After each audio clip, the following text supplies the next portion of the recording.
Hello hello hello hello hello. Hello बच्चों, कैसे हैं आप लोग। मेरा नाम है अजय और हमारे इस प्यारे से यूट्यूब चैनल में आपका स्वागत है। हमारा chapter number laws of motion चल रहा था, उसमें अपन ने सर्कुलर मोशन का एक टॉपिक उठाया था, जो कि अपने आप में भी एक बड़ा टॉपिक है ना, कह सकते हैं अपन। क्योंकि इसमें कई एंगुलर डिस्प्लेसमेंट हो गया, एंगुलर वेलोसिटी हो गई, आगे अपन एसिलेशन की भी बात करेंगे। ठीक है। तो अगर सर्कुलर मोशन अपने पास ऐसा टॉपिक है, अगर ये क्लियर हो गया तो इससे जितने भी क्वेश्चन बनते हैं जेई में देख लो या नीट में देख लो, तो वो अपन आसानी से उनको बना सकते हैं। ठीक है ना। तो उसी सीरीज में अपन सर्कुलर मोशन को थोड़ा सा और बढ़ाएंगे, है ना। वैसे आपके एनसीईआरटी में एक पैराग्राफ या एक हाफ पेज के करीब ये एक तरीके से क्या है टॉपिक है, पर इसको अपन थोड़ा और डीपेस या डीप पढ़ेंगे, है ना। जिससे क्या है कि जितने भी न्यूमेरिकल हैं कंपटीशन एग्जाम में देख लो, चाहे जेई या नीट में देख लो, है ना, सभी में लगभग लगभग क्वेश्चन इनमें से आता है, तो वो क्वेश्चन आपको बनने लग जाएंगे। ठीक है। चलिए, तो लास्ट क्लास में जो अपन ने पढ़ा था उसकी पहले बात कर लेते हैं, है ना, जिससे चीज़ें कनेक्ट होने लग जाएंगी। तो हमने क्या क्या बात कर ली थी, जैसे angular angular displacement angular displacement. तो थीटा इज इक्वल टू क्या था, arc upon radius. Arc upon radius, है ना। इसको अपन ने ऐसे भी ध्यान रखा था, S is equal to R into theta. ठीक है। तो अपने पास एंगुलर डिस्प्लेसमेंट आ गया था। अगर इसी चीज को अपन ने आगे जब कैलकुलेट किया तो अपने पास क्या आ गया था, एंगुलर वेलोसिटी। क्या आ गया था अपने पास, एंगुलर वेलोसिटी, जिसको अपन डिनोट करते हैं ओमेगा से, है ना। अगर अपन del theta upon del t, है ना। और अगर ये तो क्या है एवरेज के लिए है, अगर इंस्टेंटेनियस अगर कैलकुलेट करना है अपने को तो अपन क्या लिखेंगे, D theta upon D T. D theta upon D T ये अपने किसके लिए है, एंगुलर वेलोसिटी के लिए। ये अपना क्या आ गया, एंगुलर डिस्प्लेसमेंट। हमने रिलेशन भी कैलकुलेट किया था किसमें, एंगुलर वेलोसिटी और लीनियर वेलोसिटी। जैसे v is equal to omega r या omega is equal to we upon are. तो ये दोनों केस किसके लिए वैलिड हैं, सिर्फ सर्कल पाथ के लिए। ठीक है ना। किसके लिए है वैलिड, ये सर्कुलर के लिए। किसके लिए वैलिड है, ये सर्कुलर के लिए। ठीक है, ये हमेशा ध्यान रखना। और जो हमने रिलेशन कैलकुलेट किया था, ठीक है ना, v इज परपेंडिकुलर किस पर है, ये रेडियस पे। ये ऑलवेज वैलिड रहेगा, ये ऑलवेज वैलिड रहेगा, चाहे पार्टिकल सर्कुलर मोशन करे या ना करे, पर ये जो इक्वेशन है ये हमेशा काम करेगा। ठीक है। क्योंकि जरूरी नहीं है कि पार्टिकल किसमें सर्कुलर मोशन में एग्जिट करे, नॉर्मल भी अपन बात करेंगे तो बस कंडीशन क्या होनी चाहिए, रेडियस जो है उसके क्या होना चाहिए, वेलोसिटी या वेलोसिटी का कंपोनेंट बात कर सकते हैं अपन, है ना। तो कंपोनेंट क्या होना चाहिए, परपेंडिकुलर होना चाहिए। तो वहां से अपन क्या कैलकुलेट कर लेते हैं, एंगुलर वेलोसिटी। ये बात हो गई थी, है ना। तो ये सिर्फ किसके लिए वैलिड है, सर्कुलर पाथ के, ये ऑलवेज वैलिड है। ठीक है। चलिए, तो ये लास्ट क्लास में अपन ने बात हो गई थी। जैसे इसका अगर यूनिट की बात करें, ये कितनी होती है, रेडियन पर सेकेंड। ठीक है। और इसका अगर बात करें तो ये क्या हो गया, मीटर, और रेडियन ये कैंसिल आउट हो जाता है। ठीक है। ये इतनी बात हो गई थी। अपने पास जो वेलोसिटी था, रेडियन पर सेकेंड। ठीक है। अगर अपन एक एरियल वेलोसिटी भी आती है, अगर आपको ध्यान है तो वो एडवांस फिजिक्स में अपन पढ़ते हैं, थोड़ा सा बता देता हूँ उसके उसका भी मैं। ठीक है ना, एरियल वेलोसिटी, ये जब कैपलर्स लॉ आप पढ़ोगे तब इसकी बात आपके जो टीचर्स हैं वो बात करेंगे। एरियल वेलोसिटी, इसको एच से डिनोट करते हैं, और D A upon D T. और अगर इसको और अपन लिखें तो हाफ कितना था, R square into D theta upon D T. ठीक है। तो हाफ आर स्क्वायर इंटू, इसको लिख सकते हैं अपन थीटा। तो ये थोड़ा एडवांस का है, तो अभी अभी आपको ध्यान नहीं देना। चलिए, तो कुछ क्वेश्चन अपन ने लास्ट जो लेक्चर था उसमें कंप्लीट कर लिए थे। अब जो बाकी के बचे हुए हैं उनको भी कंप्लीट करते हैं, जिससे ये जो एंगुलर वेलोसिटी है वो अपना टॉपिक क्लियर हो जाएगा। ठीक है। तो जैसे कोई पार्टिकल है वो 4 मीटर पर सेकेंड है ना, स्पीड अगर इसमें गिवन है तो अपन लिख रखा है इसमें 10 मीटर पर सेकेंड, ठीक है ना। कितना दे रखा है इसमें, जो इसमें वैल्यू है वेलोसिटी की वो कितनी दे रखी है 5 है ना। चलिए तो देखो ये 53 डिग्री है, तो ये कितना होगा 53, और जो बाकी का जो अपने पास शेष है या बचा हुआ है, ठीक है ना, उसको कितना हो जाएगा वो 37। पर अपने को तो अगर ये रेडियस है तो अपने को तो परपेंडिकुलर लेना है, बात समझ में आ रही है। तो ये क्या हो जाएगा परपेंडिकुलर, तो ये कितना हो जाएगा 5 कोस 37 डिग्री, और ये वाला कंपोनेंट क्या हो जाएगा 5 साइन 37 डिग्री, क्योंकि फॉर्मूला अपने पास वन एंड ओनली जो हर जगह वैलिड होता है क्या है, angular velocity v is perpendicular upon r। तो वैल्यू अपने पास कितनी हो जाएगी 5 इंटू साइन कितना है 37 डिग्री अपॉन रेडियस कितना है अपने पास 4। इसको याद रखने के लिए मैंने बताया था क्या था सर, ये 5 हो जाएगा, ये 3 होता है और ये 4 होता है, ठीक है। इसको ऐसे रखिए,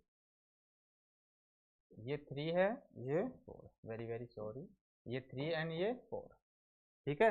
ये बात समझ में आ गई आपको 5 3 4। अब यहाँ से अगर अपन साइन 37 कैलकुलेट करें तो कितना आ जाएगा साइन 37, तो कितना होता है वो परपेंडिकुलर अपॉन हाइपोटेनियस, तो कितना होगा ये 5 इंटू ये 3/5,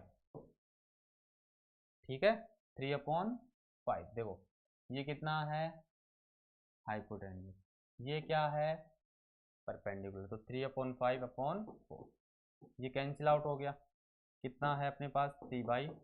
इसको जब कैलकुलेट करेंगे तो कितना आएगा रेडियन पर सेकेंड। कैलकुलेट अगर करना चाहो तो कैलकुलेट अपन कर सकते हैं, ये किसके लिए होता है 37 डिग्री के लिए, ठीक है। अगर 5 है तो अगर इसको और कैलकुलेट करना चाहें तो कितना हो जाएगा ये 0 पॉइंट कितना हो जाएगा 8 बार जाएगा शायद है ना, 7 बार, 7 चौके 28 है ना, तो कुछ इतना आएगा। बात समझ में आ गई। कंपोनेंट अपने को क्या लेना है रेडियस के हमेशा परपेंडिकुलर लेना है, ठीक है। चलिए अगला देखते हैं, एक ऐसा न्यूमेरिकल है जिसमें अपन प्रोजेक्टाइल मोशन लेके चलेंगे, ठीक है ना। प्रोजेक्टाइल मोशन कोई पार्टिकल है, ठीक है, इसका क्वेश्चन भी है अपने पास कि कोई पार्टिकल है, या फाइंड अपन लिख सकते हैं find omega with respect to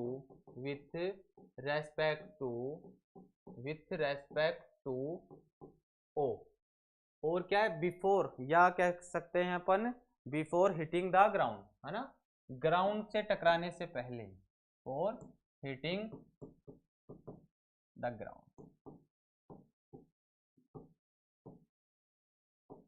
ठीक है। तो अपने को कैलकुलेट करना है, तो आपको पता है ये इसकी क्या हो गई रेडियस, तो कंपोनेंट कौन से लेने हैं अपने को परपेंडिकुलर लेना है, तो ये 10 मीटर पर सेकेंड हो गया, तो ये कितना हो जाएगा अगर ये एंगल कितना है 30, ठीक है, ये कितना है 30। अब अपने को जब मैंने या किसी भी लेक्चर में आप देखोगे तो वेक्टर को मैंने अपन ने बेसिक जो फिजिक्स है उसमें रीड किया था, उसमें समझा था कि कंपोनेंट ऑफ वेक्टर और magnitude of vector, component of vector और मैग्नीट्यूड ऑफ वेक्टर, ठीक है। तो अगर ये एंगल हो जाएगा कितना है 30 डिग्री, अरे यही होगा अगर यहाँ से कैलकुलेट करेंगे तो ये तो हो जाएगा 10 कोस 30 डिग्री, और ये कितना हो जाएगा 10 साइन 30 डिग्री, और अपने को कंपोनेंट कौन सा लेना है परपेंडिकुलर। तो अपने पास जो रेंज है पहले देखो आर है, तो आर यहाँ जो प्रोजेक्टाइल मोशन में क्या होता है रेंज होता है, जैसे आर इज इक्वल टू क्या होता है u square into sine 2 theta upon g. 3 फॉर्मूले होते हैं फेमस, एक होता है टी, तो वो कितना था 2u साइन थीटा अपॉन जी, एक होता है मैक्सिमम हाइट तो एच मैक्सिमम, उसके लिए होता है यू स्क्वायर अपॉन 2g। ये 3 फॉर्मूले होते हैं जब हम प्रोजेक्टाइल मोशन करते हैं, है ना, इसको ध्यान रख सकते हो आप, ठीक है। अब अपन करते हैं जो न्यूमेरिकल अपने से आस्क कर रहा है वो चीज करते हैं अपन, ठीक है।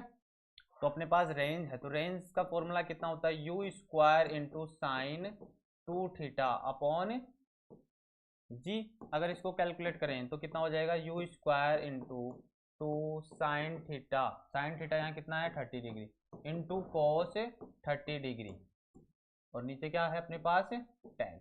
u की वैल्यू अपने पास गिवन है, u की वैल्यू कितनी है यहाँ पे दे रखी है 10 मीटर पर सेकेंड।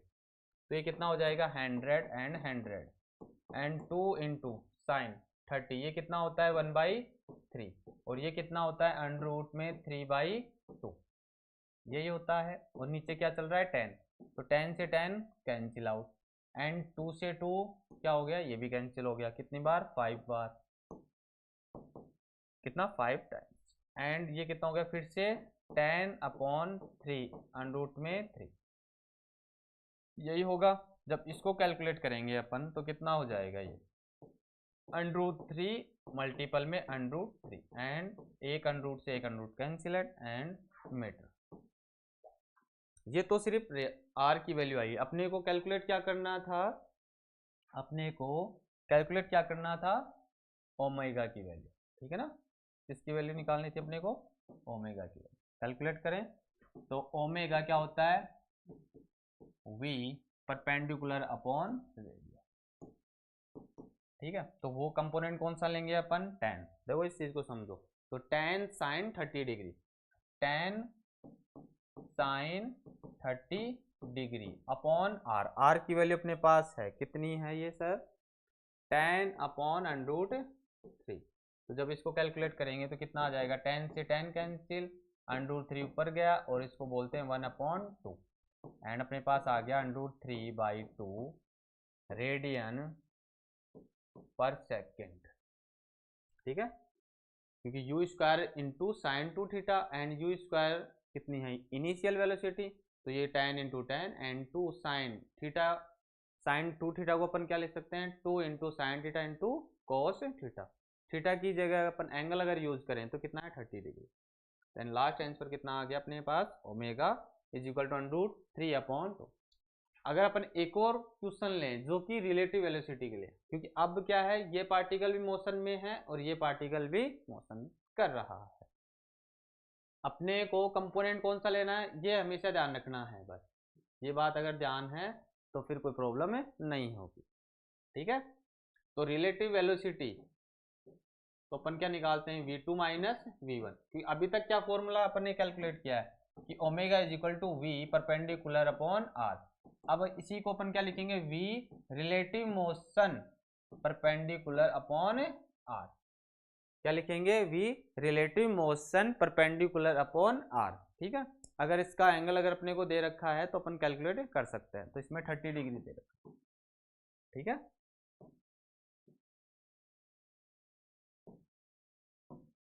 तो ये 30 डिग्री है। चलिए अब इसको कैलकुलेट करते हैं, तो अपन कौन सा कंपोनेंट लेंगे, ये तो कितना हो जाएगा tan cos 30 डिग्री, और ये कितना हो जाएगा tan sin 30 डिग्री। तो कैलकुलेट करते हैं इसको। अब है कि अपने पास रिलेटिव वेलोसिटी है तो v2 माइनस v1, और r जो रेडियस है वो कितनी दे रखी है 10 दे रखा होगा, वैल्यू कितनी है, ठीक है ना, कितनी है 4, इसको भी लिख लेते हैं। तो r की वैल्यू है 4, तो ये कितना हो जाएगा tan माइनस, tan कौन सा कंपोनेंट है अपना 30 डिग्री अपॉन 4। ये बात समझ में आई कि नहीं आई, ठीक है। चलो इसको सोल्व कर लेते हैं, तो tan माइनस tan ये कितना हो जाएगा हाफ अपॉन नीचे चल रहा है 4, एंड ये कितना हो गया 5, तो tan माइनस 5/4, ये 5/4। अब जब इसको अगर अपन डिवाइड करेंगे तो ओमेगा इज इक्वल टू अपने को मिलता है कितना हो जाएगा 1, कितना आएगा फिर से 1 एंड 0, तो कितना आ जाएगा 2 के समथिंग, है ना। तो रेडियन पर सेकेंड, है ना। अपने पास ऐसे कैलकुलेटर भी है, दिखाते हैं आपको, कैलकुलेटर होता कहाँ है, ये रहा देखो है अपने पास, ठीक है। 5/4 1.25, ठीक है। तो ये कैलकुलेट अपन कर सकते हैं, ठीक है। चलिए तो 3 न्यूमेरिकल थे वो आपको मैंने अब जैसे चार ये जो क्या है केस हैं, आपको ये बताना है कि इनमें से राइट कौन सा है और ऑलवेज वैलिड कौन सा है, ठीक है ना। तो W इज इक्वल टू क्या है, V upon R, W is equal to V upon R, ठीक है ना। ये हर जगह वैलिड नहीं है, ये किसके लिए, सिर्फ सर्कुलर मोशन के लिए, है ना। अगर कोई अभी अभी आपको ये फॉर्मूला लिख के बताए कि V is equal to W upon R, है ना, तो वो अभी बच्चा है ना, अभी इसको पता नहीं इसके पीछे कितनी कहानियां हैं। ये सिर्फ किसके लिए वैलिड है, सर्किल के लिए, ठीक है ना। तो ये एक तो ये बात होगी, W is equal to we upon are, तो V इज इक्वल टू हो गया ओमेगा इंटू आर।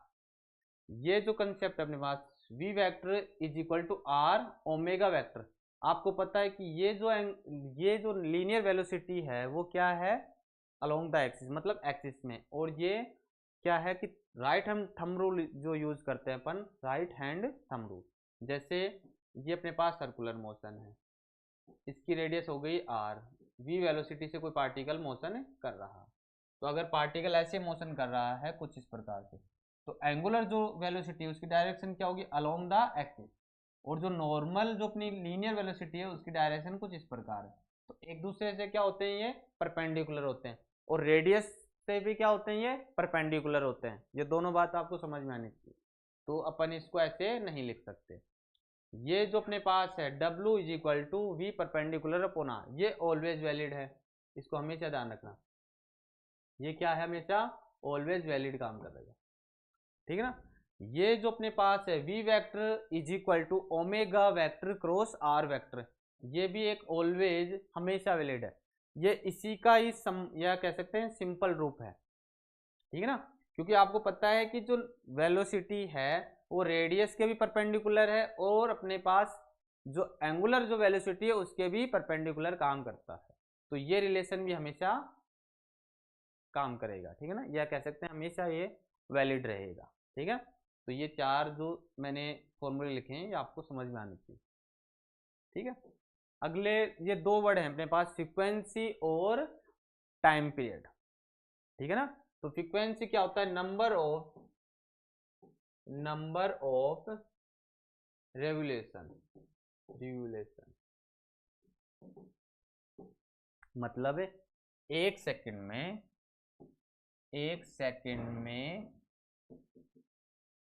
चक्रों की संख्या, एक सेकंड में चक्रों की संख्या, वो वाला चक्कर नहीं है, ये वाला चक्कर है कि एक सेकंड में कितने चक्कर पार्टिकल या ऑब्जेक्ट कर रहा है।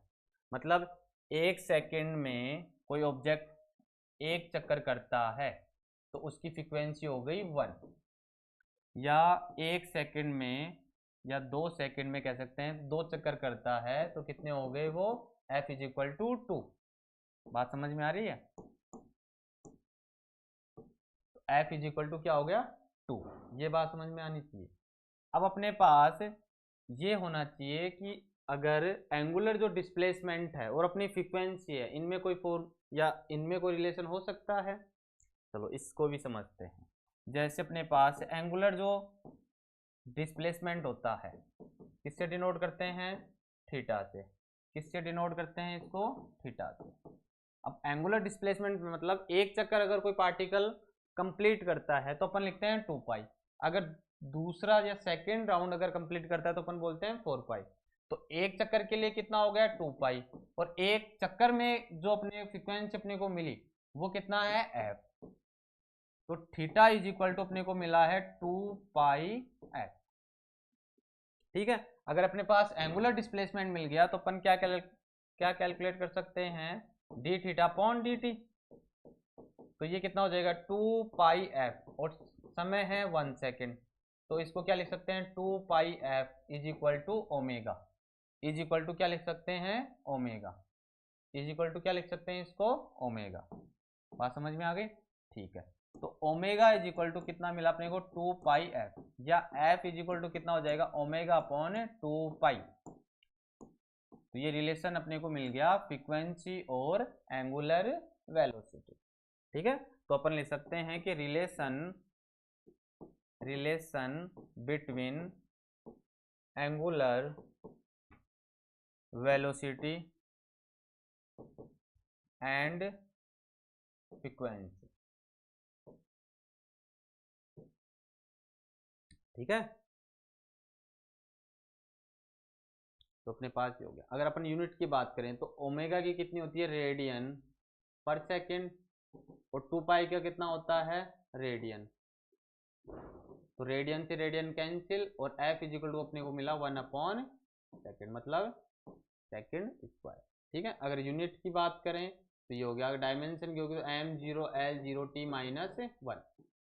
क्लियर, ठीक है। तो f की वैल्यू भी आपको समझ में आ गई, रिलेशन पता चल गया, omega is equal to 2 pi f कैसे आता है।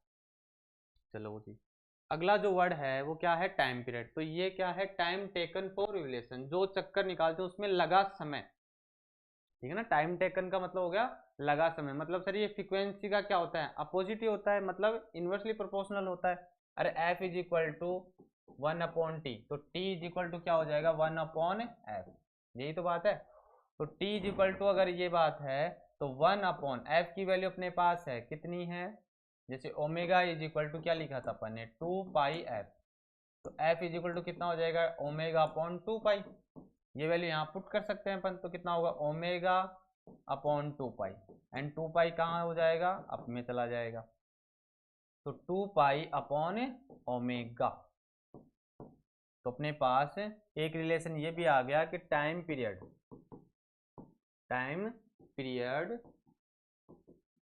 एंड अपने पास एंगुलर वेलोसिटी, ये कुछ वर्ड्स हैं जो आपको पता होना चाहिए। टाइम पीरियड हो गया, फ्रीक्वेंसी हो गई, टाइम टेकन फॉर रिवोल्यूशन, है ना, ये बात आपको पता होनी चाहिए, चक्कर में लगा समय। ठीक है, तो ये कुछ बेसिक फंडामेंटल कह सकते हैं क्वांटिटी हैं जो हर जगह लगभग यूज होती हैं, तो आपको ये पता होना चाहिए, है ना, कि इनको बोलते क्या हैं, इनकी वैल्यू कैसे निकालते हैं। ठीक है, जब तक यही नॉलेज नहीं होगा तो अपन कैलकुलेट कैसे करेंगे, इस चीज़ को ऐसे समझ सकते हैं। ठीक है, यूनिट की बात हो गई, डायमेंशन की बात हो गई, कुछ न्यूमेरिकल किया था अपन ने कंप्लीट। अब क्या है, आगे एसिलेशन की बात होगी, है ना। अगर अपन एक बार देखें तो ये न्यूमेरिकल इसलिए करवाए थे कि आपको और कंसेप्ट क्लियर हो। इसमें रिलेटिव वेलोसिटी का कंसेप्ट आया था, तो v2 माइनस v1, तो कुछ इस प्रकार कैलकुलेट होगा। उससे पहले प्रोजेक्टाइल मोशन को एंगुलर वेलोसिटी से भी जो अपने पास क्वेश्चन है, क्योंकि आपको ये समझना होगा, या अभी तक तो समझ में आ गया होगा कि एंगुलर अगर वेलोसिटी कैलकुलेट करनी है तो जरूरी नहीं है कि पार्टिकल सर्कुलर मोशन ही करे।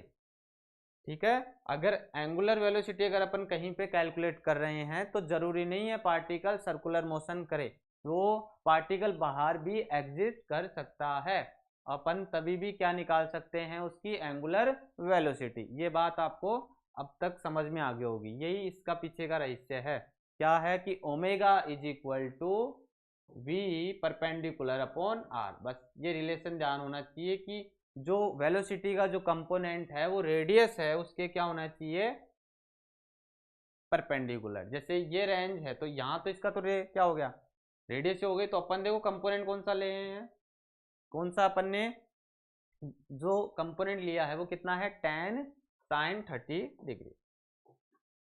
ऐसे अपन ने 53 एंड 53, तो बचा हुआ एंगल कितना हो गया, 37। तो यहाँ से कंपोनेंट ले लिया क्योंकि अपने को क्या कैलकुलेट करना था, perpendicular. Clear, and areal velocity ये बहुत एडवांस है ना, और मैंने इसका बेसिक आपको एक कंक्लूजन करके समझाया था। ठीक है, आगे का जो टॉपिक है अपना एसिलेशन अपन पढ़ेंगे, जो कि अपना अगली क्लास में होगी। ठीक है, तो बात यही थी कि एंगुलर जो वेलोसिटी है, ये बार बार बताने का यही मतलब है कि ये कंसेप्ट अब क्लियर हो जाना चाहिए, है ना, क्योंकि अभी भी आप इस फॉर्मूले को लेके खुश हो जाते हो कि v is equal to omega R, है ना, और कंसेप्ट क्या है कि रियल ये काम करते हैं, इसको आप कहीं पे भी यूज करो, ये हमेशा वैलिड है।